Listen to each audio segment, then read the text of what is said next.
Hello everyone, today is September the 1st day. Hope you have a good day. Now I introduce our machine. The machine's name is Scrap Collector and Baler Integrated System. This machine to combine the functions of two machines in one, so I introduce to you. This machine is as a part of aluminium foil container making machine.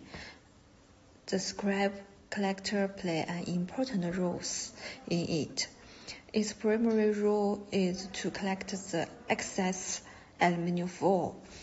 So vacuum adsorb collector system collects the scrap in a bin and then will compact the aluminium scrap into balers.